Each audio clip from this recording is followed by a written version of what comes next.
Good morning to you, and I wish you a blessed day. Thank you very much for joining with us in this Thought for the Day series.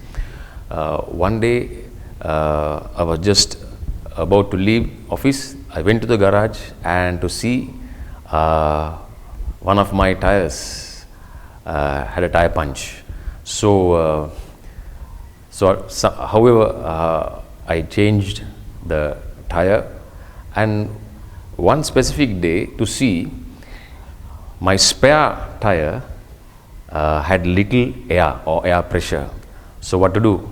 Anyway, I changed the tire, and I went to the closest tire shop and got the job done. So in an emergency situation, we pull out the spare tire. So I will call this spare wheel. And in a vehicle, you have the spare wheel and the steering wheel. Without the steering wheel, you cannot drive the vehicle. In the same way, when we are in hot water, when we face jeopardy or in trouble, okay, that's where we are reminded of prayer. But we treat prayer as the spare wheel. And you know why?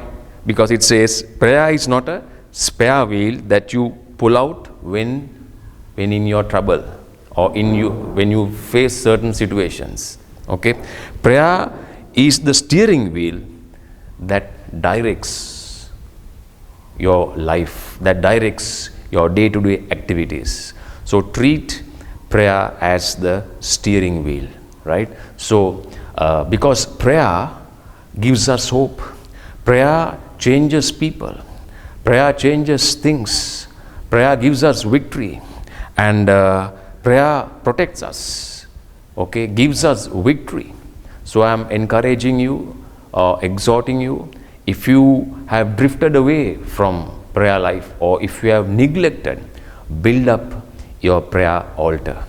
I am encouraging you, spend that time, that special unique time, early morning time with the Lord, because prayer is an important thing, and treat prayer as your steering wheel.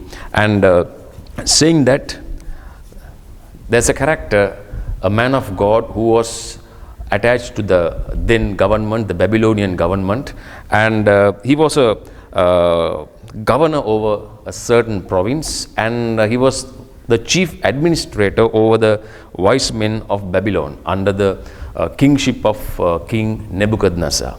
And I am referring to the man called Daniel. And in Daniel chapter 6 verse 10 it says, Daniel prayed 3 times and gave thanks before his God, as was his custom since early days. It was his habit. So let us make prayer our habit. And he prayed 3 times. So let me pray for you. And while I'm encouraging you, as a Christian, prayer means you are talking to God, you are speaking, you are having a very close dialogue with God. So in time to come, I will share a few other thoughts regarding prayer. And be blessed, be encouraged. Lord, I pray for whoever is listening to this word. And Lord, if they have neglected that prayer time, that prayer altar, Lord, help them to rebuild that prayer altar. And prayer is not an option. Prayer is our steering wheel that will steer, that will drive us. And Lord, whoever listening for the first time, and if you think, yes, I want to build up my prayer altar, and I want to know who God is, invite Jesus, invite God the Father. Tell Jesus, come into my life and be the Lord over my life. So be encouraged, be blessed, and do call us on the number that is appearing on the screen. God bless you.